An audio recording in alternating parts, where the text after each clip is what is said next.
তো তিনি শুধু পরের ধাপেই যাচ্ছেন। তো এখন আমি যদি আমাদের প্রচলিত যে প্রতীকগুলো আছে, দেখেন যে ধানের শীষ কীভাবে প্রতীক হলো। ধানের শীষ কিন্তু মাওলানা ভাসানীর প্রতীক ছিল। এটি স্বাধীনতার আগ থেকেই মাওলানা ভাসানী ব্যবহার করতেন, তার দল ব্যবহার করেছে। এরপর জিয়াউর রহমান এটাকে অ্যাকোয়ার করেছেন। কী পদ্ধতিতে অ্যাকোয়ার করেছেন আমরা কিন্তু সেই প্রশ্নগুলো এখন তুলছি না। লাঙ্গল কিন্তু যুক্তফ্রন্টের প্রতীক ছিল, সেখান থেকে আরও রাজনৈতিক দল, এই যে জাতীয় লীগ, তিনি ব্যবহার করার পরে সর্বশেষ এটা এরশাদ সাহেব এটাকে তিনি অ্যাকোয়ার করেছেন। নৌকাও এরকম অন্য একটা দলের প্রতীক ছিল। তো সেই প্রতীকগুলো যখন ঐতিহাসিকভাবে নির্বাচন কমিশন তখন কিভাবে বরাদ্দ দিল? একই প্রশ্ন যদি এখন আসে যে আজ যদি ধরেন ধানের শীষ প্রতীক হিসাবে অন্তর্ভুক্ত নাই, নতুন একটা পার্টি যদি এসে ধানের শীষ চায় এবং যে ফর্মুলাতে যেভাবে ধানের শীষটা অঙ্কিত আছে এইভাবে কি নির্বাচন কমিশন বরাদ্দ দিবে? নিশ্চয়ই দিবে না।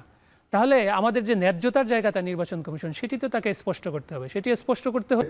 তাহলে ওই ইতিহাসটা আমাকে বলতে হবে যে জিয়া রহমান কিভাবে ন্যাশনাল ফ্রন্ট ফ্রন্টের মধ্যে তারা বলছে যে জাতীয় প্রতীকে ধানের শীষও আছে, শাপলাও আছে। তাহলে ধানের শীষ যদি প্রতীক হয় শাপলা কেন হইতে পারবে না? মানে এই প্রশ্নটা কি একটা যৌক্তিক প্রশ্ন না? না না, এটা কোনো যৌক্তিক প্রশ্ন না। কথাটা হলো যে এটা আমরা তো এই ব্যাপারটা আলোচনায় আনি নাই। তো এটা তারা ধানের শীষটা কেন না আসছে? আমরা তো বলছি তাদের আলোচনাটা তারা নির্বাচন কমিশনের সাথে শর্ট আউট করুক, নাহলে কোর্টে যাক, যেভাবে হয় করুক। আমরা তো এটার মধ্যে কোনো পার্ট হইতে চাইনি। আমি তো বলতেছিও না যে এটা পক্ষে বিপক্ষে, আমি বলতেছি না। কিন্তু এইখানে ধানের শীষ বিএনপি 100% নিয়মতান্ত্রিকভাবে পেয়েছে। যেটা আমি বলছি যে মশিউর রহমান জাদু মিয়া সেই সময় ন্যাশনালিস্ট জাতীয় ফ্রন্টের একটা অংশের দল ছিল, ন্যাশনালিস্ট পার্টি। সেই ন্যাশনালিস্ট পার্টির প্রতীক ছিল এই ধানের শীষ।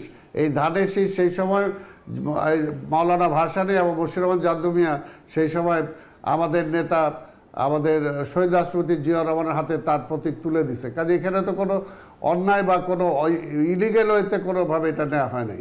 তো কাজে এইটার সাথে তারা প্রতীক কী পাবে কি পাবে না, শাপলা হবে কি হবে না, এটার সাথে এটা মিলানোর কোনো মানে হয় না। কাজে এটা বলবো যে এখন এগুলো না করে সত্যিকার অর্থেই আজকে নাহিদ যে স্ট্যাটাস দিয়েছে, আমি তার অনেকগুলোর সাথে একমত যে আজকে কোনোভাবেই দেশটাকে আরেকটা অরাজকতার মধ্যে দিয়ে ঠেলে দেওয়া ঠিক হবে না। যাদের এখানে অন্য কোনো এজেন্ডা যদি থাকে, তাহলে সেই সমস্ত এজেন্ডা বাস্তবায়ন করার জন্য দেশটাকে জিম্মি করা কোনোভাবে ঠিক হবে না। এখন দরকার হলো একটা নির্বাচন না হলে দেশটার অবস্থা আরো খারাপ হবে। আমরা অন্তত আপনাকে ধন্যবাদ। আমরা একটু আজকে সেই জায়গায় অল্প করে